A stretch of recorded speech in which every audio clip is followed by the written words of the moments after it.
तो guys, video start करने से पहले ही मैं आपको एक डिस्क्लेमर देना चाहता हूं। अगर कोई बच्चा इस वीडियो को ये सोच के देख रहा है कि वो इस वीडियो को सिर्फ देखने देखने से टॉपर बन जाएगा या एक दिन में या 2 दिन में टॉपर बन जाएगा, तो वो नहीं होता, कभी भी पॉसिबल ही नहीं होता।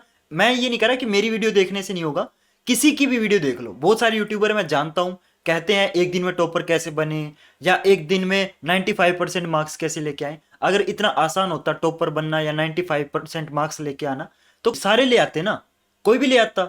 तो इतना आसान नहीं है। अगर कोई यूट्यूबर ये क्लेम करता है तो वो गलत क्लेम कर रहा है, मैं आपको पहले बता देता हूं। और अगर आप मेरी वीडियो को भी ये सोच के देख रहे हो ना कि इस वीडियो को देखने देखने से आप टॉपर बन जाओगे, तो नहीं बनने वाले, पहले मैं क्लियर कर देता हूं।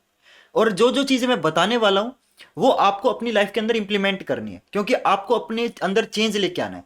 और किसी भी इंसान को खुद के अंदर चेंज लेके आना होता है ना, तो सबसे पहले उसको अपनी आदतें चेंज करनी पड़ती हैं। और आदतों का जो असर है वो आपका कम से कम 21 दिन तो लेता ही है। तो जो जो चीजें मैं बताने वाला हूं, इससे गारंटी देता हूं, अगर आप ये चीजें अपनी लाइफ के अंदर इंप्लीमेंट करोगे ना, चेंज जरूर आएगा और पॉजिटिव चेंज आएगा। लेकिन वो थोड़ा सा स्लो होगा, पहले मैं बता देता हूं। कम से कम 21 दिन तो लगेंगे ही आपको अपने अंदर चेंज देखने में। पहले ये चीजें मैं क्लियर कर देता हूं। तो आज का टॉपिक है how to study like a topper. Topper topper का मतलब क्या होता है? टॉपर का मतलब ये नहीं होता कि सिर्फ वो एकेडमिक में टॉपर है। हर क्लास में ऐसा बच्चा जरूर होता है, मेरी क्लास में भी था, नाम तो मैं नहीं लेना चाहूंगा, भगवान करे वो इस वीडियो को ना देख रहा हो, वरना वो पहचान जाएगा मैं किसकी बात कर रहा हूँ। हर क्लास में एक ऐसा बच्चा होता है जो सिर्फ एकेडमिक्स में टॉपर नहीं होता, वो हर चीज में टॉपर होता। हमारी क्लास में भी था यार, वो बेंचो हर चीज में टॉपर था यार।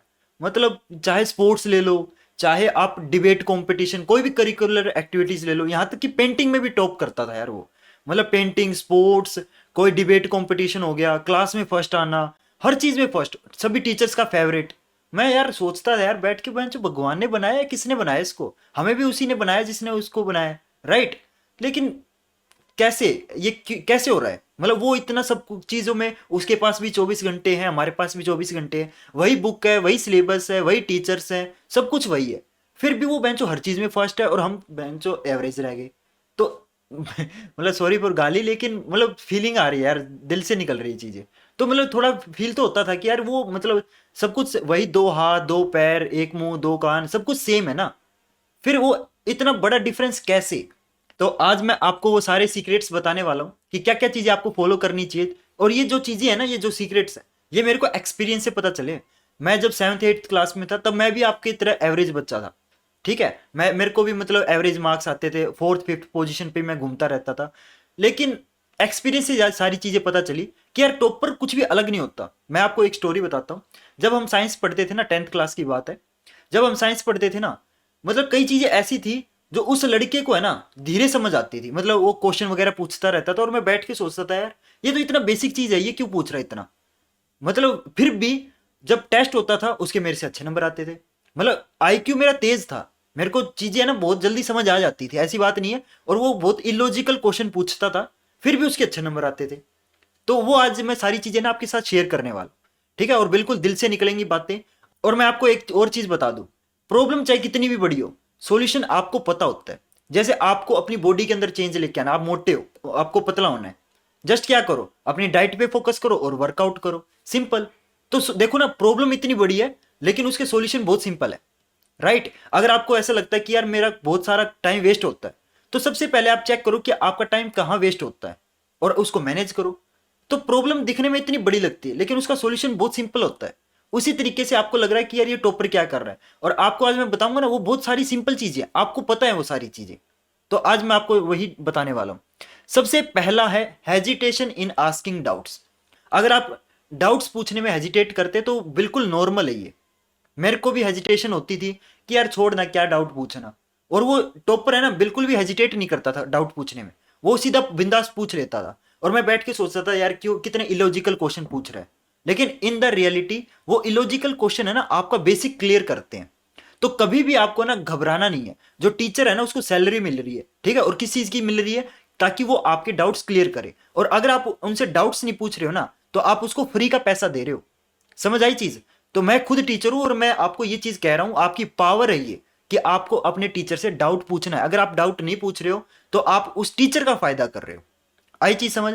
तो कभी भी हेजिटेट नहीं होना, चाहे कितना भी इलॉजिकल पूछो, चाहे कितना भी, चाहे छोटी सी छोटी चीज पूछो।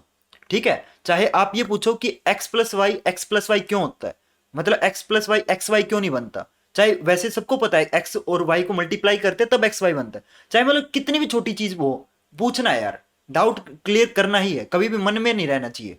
ठीक है, कभी भी गिल्ट नहीं होना चाहिए यार काश मैं पूछ लेता। आई चीज समझ, पहला तो ये है, और कितनी सिंपल चीज है ये। ठीक है, अगला है बी अटेंटिव इन क्लास। देखो बहुत सिंपल लाइन है ये, क्लास में अटेंटिव ही तो रहना है, लेकिन सोच जब आप प्रैक्टिकली यूज करने जाओगे ना तब हो नहीं पाता।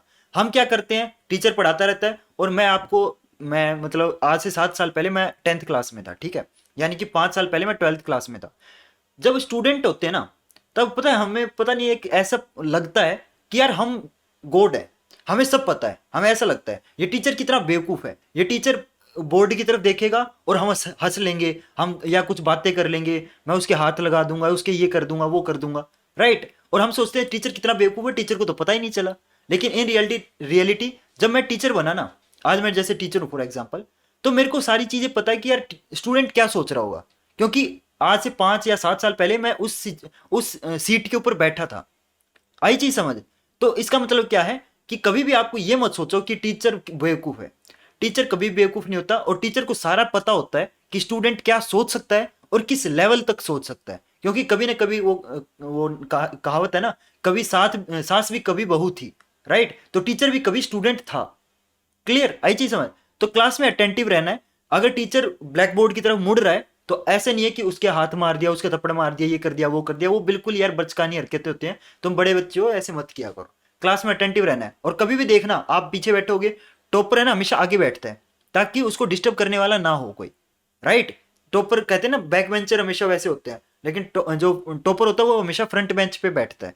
क्यों? क्योंकि उसका जो अटेंशन है वो पूरा ब्लैक बोर्ड की तरफ होता है, वो कभी भी टीचर मुड़ेगा तो उसकी अटेंशन ये नहीं होती कि मैं कुछ ऐसी इलॉजिकल हरकत करूं। आई चीज समझ। क्लास में हमेशा अटेंटिव रहना है, यही हम गलती कर देते थे जब मैं था ना, तब मैं भी यही गलती करता था, मैं अटेंटिव नहीं रहता था, लेकिन इसकी वजह से क्या है मेरे को डबल मेहनत करनी पड़ती थी। तो हमेशा क्लास में अटेंटिव रहना है। अगला है डोंट प्रोक्रेस्टिनेट। प्रोक्रेस्टिनेट शायद आपको मीनिंग नहीं पता होगा, मेरे को भी कॉलेज में जाके इस वर्ड का मीनिंग पता चला, वैसे ज्यादातर बच्चे आजकल तो इंटेलिजेंट हो गए, सबको पता होगा। प्रोक्रेस्टिनेट का मतलब होता है आज का काम कल पे टालना, कल का काम परसों पे टालना, यानी कि बेसिकली मैं बताऊं तो लेजीनेस। तो प्रोक्रेस्टिनेट, जैसे आज टीचर ने कोई काम दिया, होमवर्क दिया, अरे कल कर लेंगे ना, आज तो खेलने चलते हैं, अरे परसों कर लेना, क्या है छुट्टी है ना, 2 दिन की छुट्टी है, कोई दिक्कत नहीं, परसों कर लेंगे, पेपर पेपर में अभी टाइम है ना, 1 हफ्ता है, कोई नहीं, कल पढ़ लेंगे, परसों पढ़ लेंगे। तो हम क्या करते हैं, हमेशा ना काम हम टालते रहते हैं, आज का काम कल पे, कल का काम परसों पे, इस टाइप से हम ना टालते रहते हैं। कहते हैं ना, वो एक कबीरदास का दोहा भी है कि काल करे सो आज कर, आज करे सो अब, पल में परले होएगी, बहुरी करेगा कब। तो वो सुनने में कितना अच्छा लगता है, लेकिन हम रियल लाइफ में अप्लाई नहीं कर पाते। तो हमेशा कभी भी है ना, आज का काम आज ही करना है, कल पे टालना नहीं है। कहते हैं ना कि अगर हम काम कल पे टालते जाएंगे तो वो कल कभी आता ही नहीं है, राइट। और आपका फिर बैग में ना इतना सारा बोझ हो जाएगा, यानी कि इतने दिन का सारा इतना सारा काम इकट्ठा हो जाएगा कि आपको वो बोझ लगने लग जाएगा, एंड वो फिर आप उससे भागोगे। प्रोक्रेस्टिनेट कब करता है आदमी, जब उसको डर लगता है किसी चीज से, ठीक है। तो वो डर आप इकट्ठा कर रहे हो, बस वो डर है ना खत्म नहीं हो रहा, वो डर इकट्ठा होते जा रहा है, और एक दिन वो फिर डर इतना सारा इकट्ठा हो जाता है कि फिर आप उसको कुछ कर ही नहीं पाते। तो कभी भी प्रोक्रेस्टिनेट नहीं करना है, आज का काम अब आज ही करना है, कल का काम कल करना है, परसों का काम परसों करना है, सिंपल। देखो कितना सिंपल है, सुनने में कितना सिंपल है, आज का काम आज ही तो करना है, सिंपल। लेकिन हम नहीं करते, बहुत छोटी चीजें होती है, टॉपर डेली का काम डेली करता है, पता है आपको। अगला है टेक टेस्ट सीरियसली। ये मैं भी करता था, ये आप भी करते होंगे, मेरे को पता है। टेस्ट को कोई सीरियसली नहीं लेता। टीचर है ना, एक होता है फाइनल टेस्ट, एक होता है टेम्परेरी टेस्ट, जो छोटा सा 10 नंबर का ले लिया, 12 नंबर 15 नंबर का ले लिया। उन टेस्ट को ना हम सीरियसली नहीं ले लेते, क्योंकि हम हमारे माइंड सेट क्या है कि इन द एंड जो फाइनल पेपर होता है उसका रिजल्ट मैटर करता है, हम ये सोचते हैं मैटर करता है, लेकिन जो फाइनल रिजल्ट है ना वो आपका कहीं ना कहीं इन टेस्टों से ही मिलके बनता है। कैसे, मैं बताता हूँ। आज मान लो, आज टीचर ने आपका मान लो फॉर एग्जांपल आधे चैप्टर का टेस्ट लिया है फॉर एग्जांपल, ठीक है, कल बाकी आधे का लेगा। हम क्या सोचते हैं, इन दोनों टेस्ट को स्किप कर देंगे, मतलब इनको सीरियसली नहीं लेंगे हम हमारे माइंड में क्या है, फाइनल पेपर आएगा तब पढ़ेंगे। लेकिन जो टॉपर होता है वो टॉपर सिर्फ फाइनल पेपर में टॉप नहीं करता, वो हर टेस्ट में टॉप करता है। जिसकी वजह से क्या होता है, उसकी सारी तैयारी बहुत अच्छे से हो रखी होती है और उसको है ना पेपर, जो फाइनल पेपर है वो बोझ नहीं लगता, उसको फिर बहुत आसान लगता है। उसको क्या लगता है कि यार सारा पूरे साल तो पढ़ा ये चीज, और हमारा क्या होता है, पूरे साल तो पढ़ा नहीं, अब क्या पढ़ लेंगे, ये मेंटेलिटी रहती है। तो हमेशा टेस्ट को सीरियसली लेना है, चाहे 10 नंबर का टेस्ट ले टीचर, चाहे 12 का, 15 का, 20 का, कितना भी ले, आपको हर टेस्ट में ये सोच के चलना है कि मैं यही मेरा फाइनल पेपर है। हर टेस्ट को जब आप फाइनल पेपर की तरह ट्रीट करोगे ना, तब जाके आप में चेंज आएगा। सच बता रहा हूँ मैं आपको ये। हो सकता है कुछ बच्चे ऐसे सोच रहे हो कि यार ये क्या बता रहा है, लेकिन ये रियलिटी है गाइज। ये आज आज पता नहीं चलेगी आपको, लेकिन जब पता चलेगी ना तब आपको बहुत बड़ा शौक लगने वाला है। तो समय रहते इन चेंजेस को अपनी लाइफ के अंदर इंप्लीमेंट कर लो। अगला है आपका बुक्स। ये चीज होपफुली मैंने गलती नहीं की थी, इससे पहले वाली सारी गलतियां कर चुका हूं मैं, ठीक है। होपफुली ये गलती मैंने नहीं की। क्यों? क्योंकि टीचर ने ना, एक केमिस्ट्री वाले टीचर थे राकेश सर, उन राजेश नाम था शायद, राजेश, हाँ राजेश सर, उन्होंने ना मेरे को बहुत पहले ये चीज बता दी थी और मैं समझ भी गया था। हम क्या करते हैं, टीचर इस बुक में से पेपर बनाता है, ये बुक ले आएंगे। टीचर उस बुक में से पेपर बनाता है, वो बुक ले आएंगे। अरे स्टूडेंट के पास वो बुक है, वो कितनी अच्छी है, वो ले आएंगे। मतलब बुक इकट्ठी करते रह जाते हैं और इन द एंड हमारी जो एनसीईआरटी है वही रह जाती है। मैं ये नहीं कहता कि आप हेल्प वाली बुक, एक्स्ट्रा बुक मत लाओ, जैसे R D Sharma, R S Agarwal, मैं ये नहीं कहता ये मत पढ़ो, ये पढ़नी है, लेकिन कम से कम पहले आपकी एनसीईआरटी तो क्लियर होनी चाहिए। यहाँ पे क्या है, एनसीईआरटी की नहीं, आर डी शर्मा पढ़ने लग गए। आर डी शर्मा का लेवल ये है, एनसीईआरटी का लेवल ये है, तुम सीधा मतलब बड़ी सीढ़ी पे कूदने की ट्राई कर रहे हो, तो मुश्किल होगा ना, सिंपल सी बात है।